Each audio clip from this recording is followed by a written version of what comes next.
Hello, in this video I wanted to show you a quick overview of my scapula and clavicle setup. It's mostly an automatic like IK hybrid kind of setup, and it's designed to just give you pretty nice like sliding behavior and like respecting most of the kinesiology of the scapula and shoulder area. You will be able to read more about it in my article on the website, but I just wanted to, it's not like a tutorial, but you're probably gonna be able to build this kind of setup, or even to like build something inspired to that after you watch this video.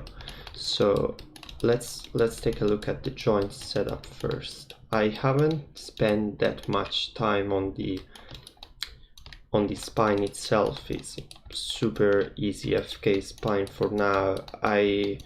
Usually what I like to do when I create like spine rigs for skeletons or things like that, especially for instance if you have to simulate it in softwares or plugins such as Ziva or Houdini, like if you're trying to do some kind of muscle sim related to the skeleton, what I like to do is mostly to create one joint per vertebra. And in this case I didn't spend that much time, so I just pivoted the joints in the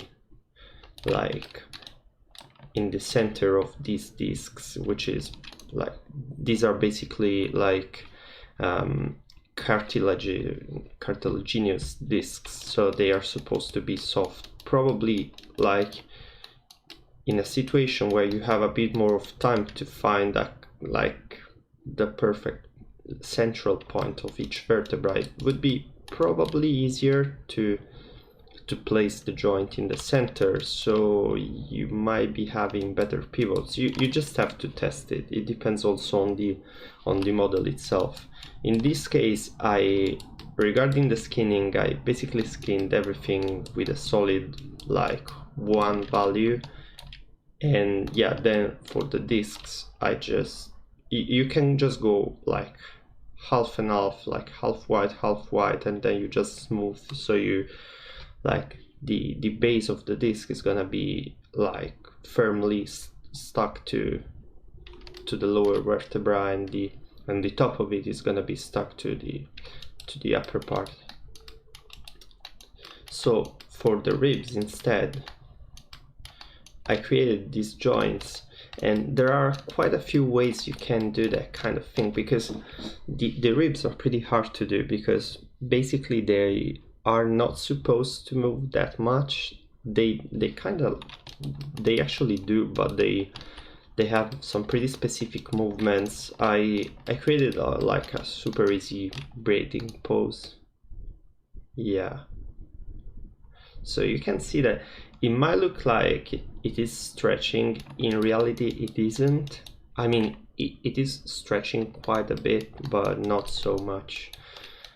The only part that is actually stretching is the connection between the sternum and the actual rib cage, and that's because that part actually is supposed to stretch like in the real anatomy of a rib cage, because it's more like a cartilaginous like tissue instead of the real bony solid one which is on the actual ribs.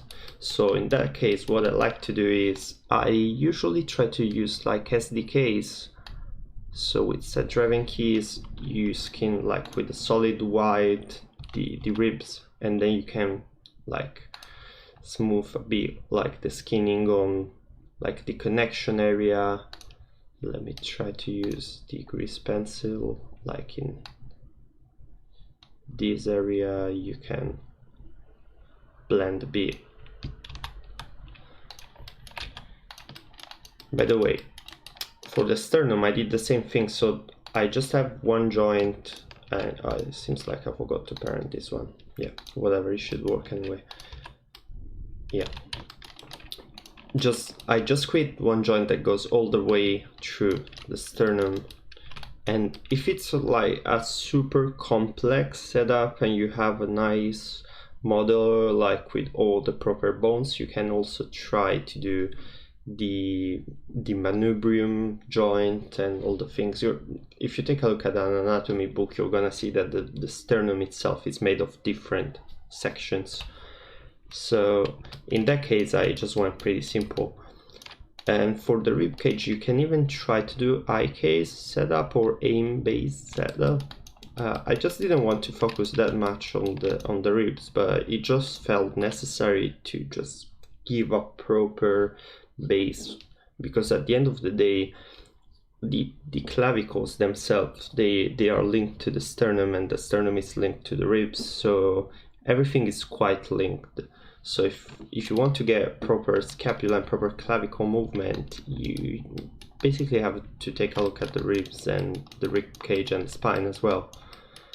So going through the more interesting part. So I suppose you already took a look at the article about the anatomy of the scapula and the shoulder and the clavicle. What I basically did is I created one joint that goes all the way through the clavicle and stops in this part of connection, which should be called acromion. And at this point we have another joint, and I placed them into different places just because I wanted to, oh come on, let's do one thing for a second. Yeah, I placed them in a different place just because I wanted to test like two different pivots, because usually I place them on the same exact position, because in a sort of way this gives us an easier way of having them always being moving together. But on the other end, this like, yeah, it's not like the super anatomically speaking correct, because of course those are two objects and they kind of have, especially in this model, they kind of have different points of contact. You're not gonna find a perfect spot, you just have to guess which one is the best. I usually prefer probably to put them, yeah, in the same place. And yeah, at this point I have another joint that goes all the way through the scapula and arrives to this like spike, and then finally you reach the socket of the humerus bone. And yeah, this one is a pretty hard placement. It wasn't easy, especially because, oh come on, yeah, it wasn't easy because especially the socket in this model is not super like perfect. Also in the pose itself you can see it's not like superbly placed. I don't blame the modelers. I'm just saying that I'm not even sure about like what it looks like on a real skeleton. I've never seen a real human skeleton like from in real life, so I don't know, but it just makes things a bit harder when it comes to find the proper pivot. What you can try to do is you can try to just create a sphere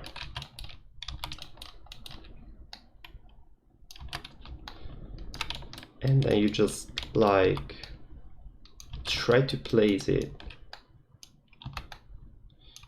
in the socket.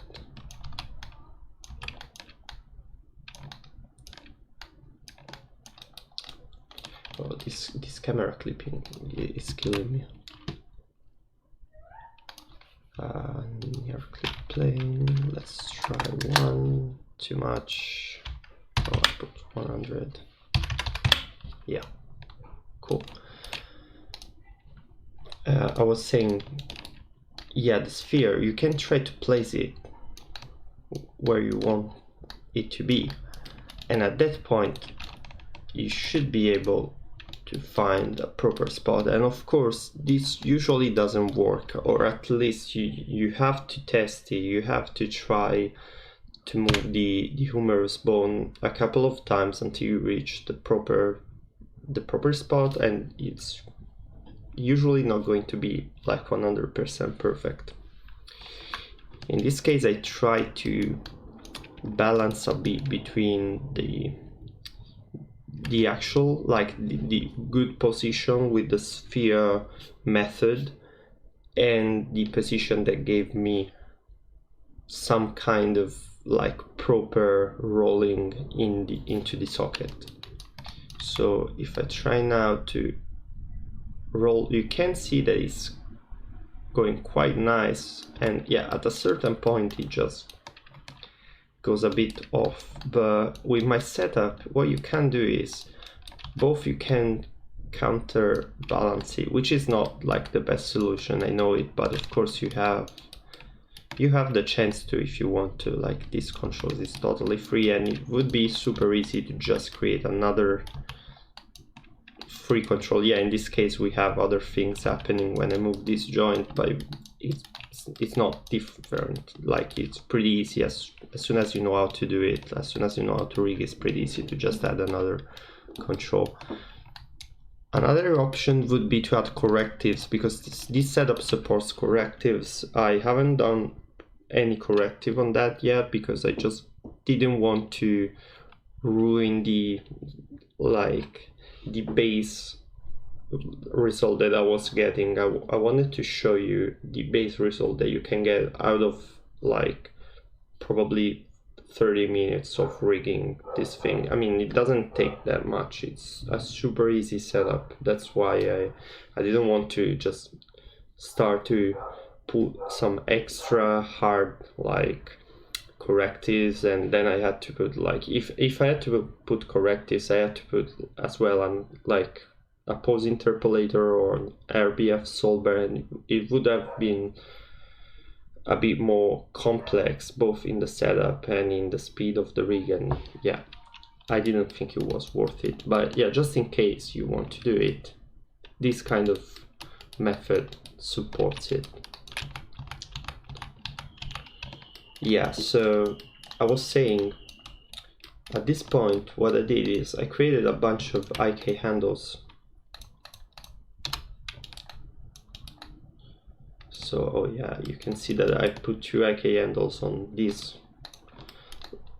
like on the top ribs, and they are parented probably to some like spine joints.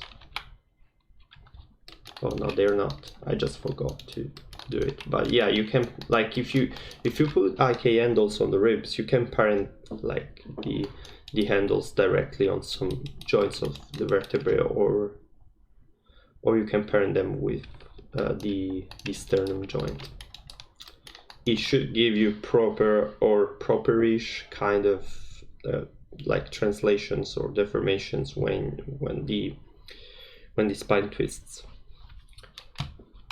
Yeah, I was saying I created some IK handles, and there is another one going all the way. Let me show. Yeah, quite a mess, I know. Yeah, there is one going here basically, which is connected to this control. So this control just goes like, it's a translation based IK control, super standard one. Then we have, let me hide everything but the polygons and the curves. Then we have this other one, which is another translation control, which basically moves the head of the joint, like the parent joint. If you remember, we have this joint here, and it is simply connected to this control. And since it's an IK setup, the movement, it propagates to all the other bones that are connected to that. At that point we have this other control, and yeah, forgive me about the control shapes, I didn't have that much time, and I didn't feel it was that important to just go and make them fancy. And yeah, this is a rotation based control. It's not doing anything but giving you a different pivot for rotating the shoulder. And something I see quite often in rigs is bad clavicle joint placement. So I'm not saying you should like always place your clavicle joint in the exact clavicle, like anatomical clavicle spot, especially in cartoon rigs. But if you're willing, like if you're trying to get the best deformations and the best like realistic behavior, you should at least try. It depends on the model. In some cases the model is not like super correct, or it's not like modeled in a way that supports a perfect clavicle joint placement. And yeah, in that case you just can't try to go a bit deeper. Like yeah, don't mind about what the clavicle is doing, like somewhere around here. Yeah, of course this is out of the symmetry, but you got me. And yeah, instead in cartoons it's pretty common to have clavicles that goes like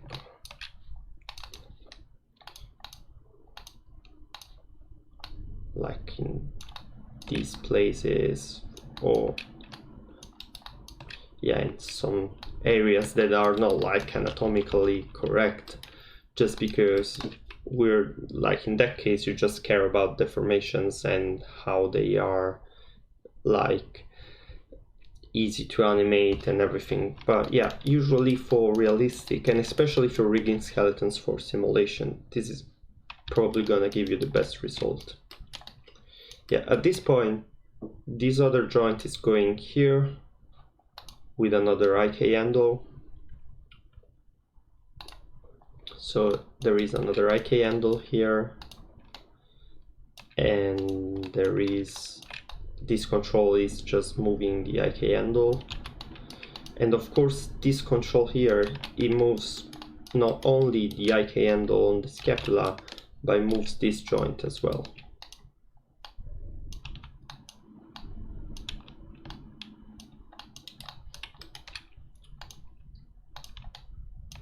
Oh, sorry. At that point we have, yeah, this control is basically moving the whole blade, and I'm gonna show you in a second how it works. Yeah, at this point we basically have the connection to the humerus bone, and yeah, this is a super standard FK control. And if you can see that I have a different pivot, it is just because I was doing some material for the website where I was doing some range of motion stuff. I just didn't feel the pivot was correct, and I was too lazy to just go and change it. But yeah, like of course your pivot should usually be where your joint is and with the same orientation.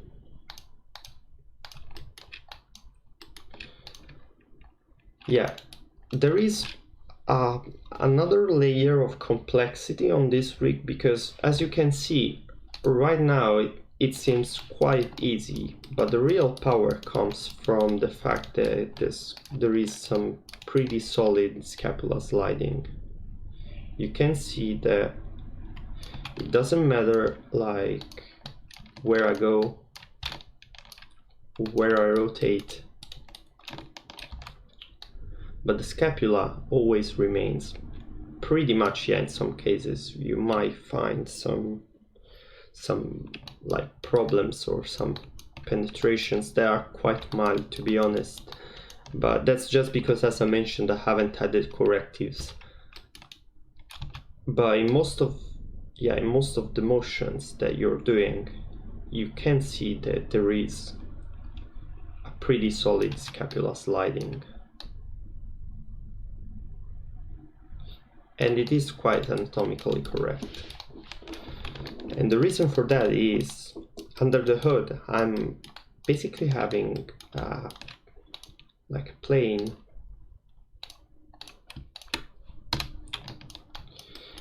And you can see that this plane resembles the scapula blade.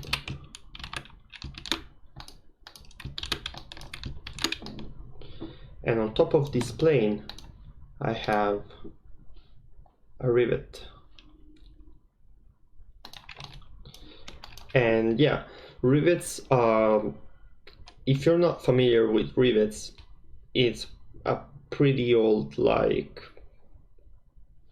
way of connecting a transform object, which might be a locator or whatever, usually it is a locator, to a single component or a pair of components. That like the very first rivets that comes to my mind are like they were used to work with a pair of edges, but in this case it's a component based, single component based rivet, so it basically connects a face to a locator, and wherever the face goes, and it just stays like linked to that and oriented according to the face normal. So it's pretty easy to set up if you're not familiar with rivets. Like Maya 2020 featured a rivet, like a built-in rivet. If you're using an earlier version of Maya, you can use follicles, which are not quite as good, but still they kind of do the job. You can even use like, there should be like a pretty old script which should be TFK rivet or something like that, that kind of does the same thing, starting from a pair of edges. Or instead you can even create your own like rivet system, which is not that hard, to be honest. I won't cover it here, but maybe in future articles I will. And yeah, at that point this rivet goes, it just has a joint parented to that, and that joint is skinning to this clavicle. And the only reason why I'm skinning it is because this model didn't have like separated geometries, and I was too lazy to separate it and rename it accordingly. But if, of course, this is not supposed to be like deforming, so you can just, if you have it separated, you can just like parent constrain, or yeah, even just a simple parent should work. And the nice thing about that is it supports correctives, because since it is a plane, what you can do is you can create a blend shape.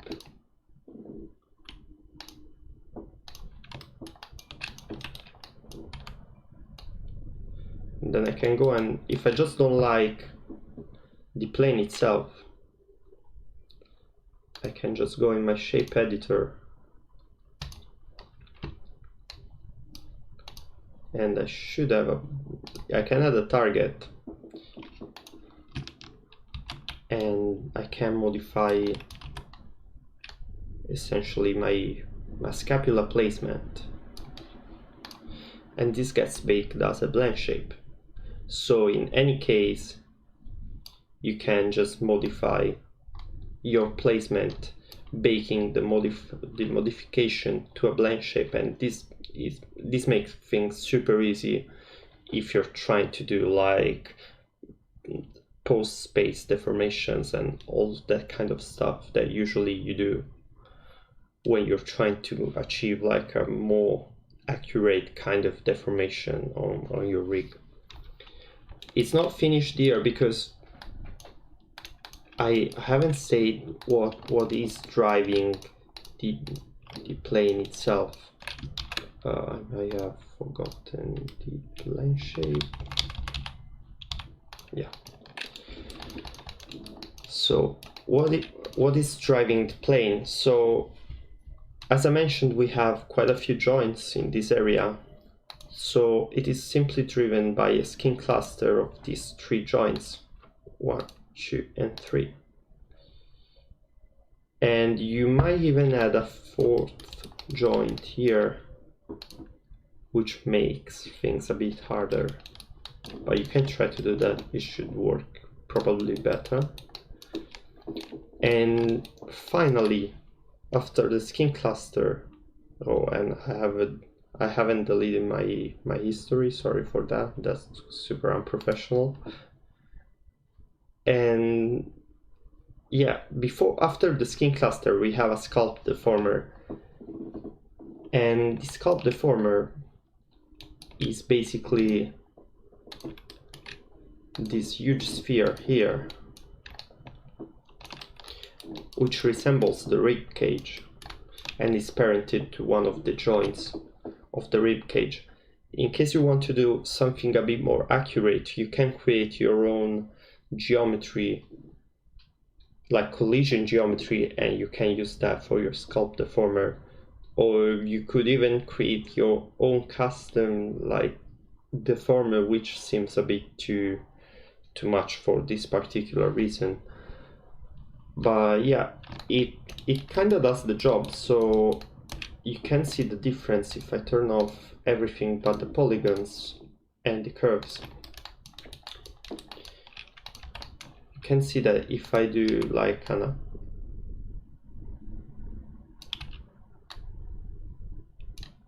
yeah, you can see that if I turn off my scalp deformer, the scapula penetrates a bit. And it's not only that, it's not only a problem of penetration, because the IK itself just already gives you a pretty solid like kind of collision setup. It's a fake collision, of course, because it's not colliding against anything. It's just that when you have an IK setup, it tends to preserve the distances, so that's why it's not colliding that much even with just the IKs. But the main difference is that with scalp deformer on, you're getting a pretty nice sliding and arch behavior. So if you can see it, if I try to rotate, the IK is giving this nice twisting, like in this direction, which is supposed to happen when you do this kind of rotation. But then the scalp deformer is making the whole thing sliding in this way and around a spherical path. And yeah, last thing is I basically added an SDK, so as a driving key, that after a certain angle, which is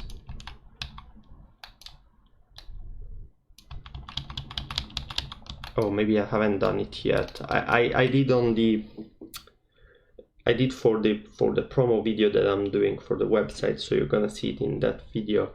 But as soon as you, like, the idea is as soon as you rotate the arm after around 70 to 90 degrees, you can add an SDK that raises a bit the clavicle. It's similar to what I did with the sternum, but that's not SDK, that's just the IK thing. Okay, that's quite everything about this setup. It's not that complex as you've seen. And yeah, let me know if you try it, if you like it, and of course if you have any kind of suggestion or feedback. I'm super happy to know about that. Okay, cheers, have a good one, guys, see you.